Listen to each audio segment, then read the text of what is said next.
equality to all of its members. Is there such a thing in Islam? Is there equality of faith? If we look to one hadith of Rasulullah sallallahu alaihi wasallam, on the authority of Abu Huraira, Sahih Muslim, so no Sunni Muslim can really argue against Sahih Muslim or Sahih Bukhari. Rasulullah said, don't greet the Jews and the Christians before they greet you, and when you meet any of them on the roads, force them to go on the narrow side of it. And Imam Malik, he said the same thing as well. In fact, Umar ibn Khattab, who Rasulullah sallallahu alaihi wasallam, he said that if there was to be another Nabi after me, it would be Umar ibn Khattab in his own charter, not charter of United Nations, in his charter with the people of Sham, with those Christians of Sham, in his charter was, Kafir and Muslim, they're not allowed to wear the same clothes as one another. If the Muslim, he comes out on the day of Eid and he sees Kafir with nice clothes, the Kafir has to take his clothes off and give it to the Muslims.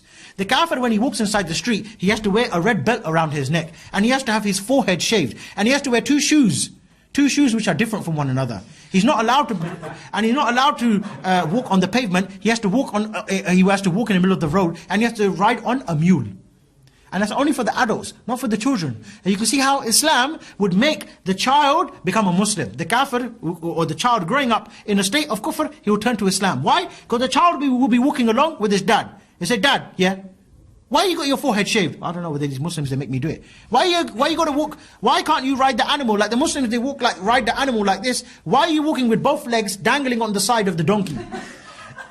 Why is it every time the Muslim comes to you, he asks you for your clothes, you give it? Why is it every time he tells you to get down from the horse, you have to take it? And not only that, he said the kuffar, they can have their churches.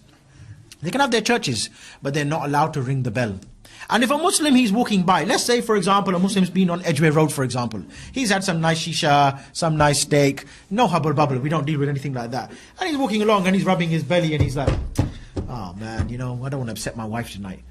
What he can do, he can go to the church, knock on the door, John, let me in. Okay, no problem. John has to put up Abdul Ghafoor for the night.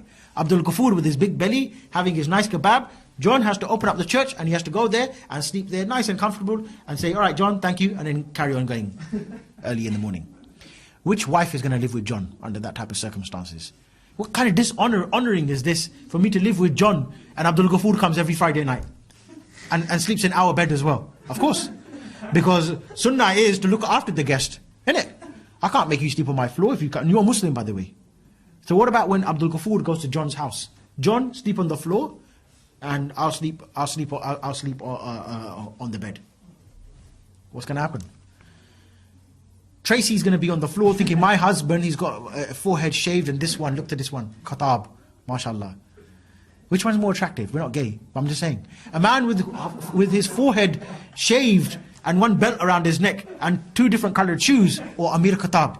Amir Khattab, we're talking about here now, with that nice Chechen hat, big beard, a bit to the side, yeah? And he's got the badges there, la ilaha illallah, la ilaha illallah, yeah? And he's got a big gun, and he's got a big camouflage jacket on, nice boots, gloves as well.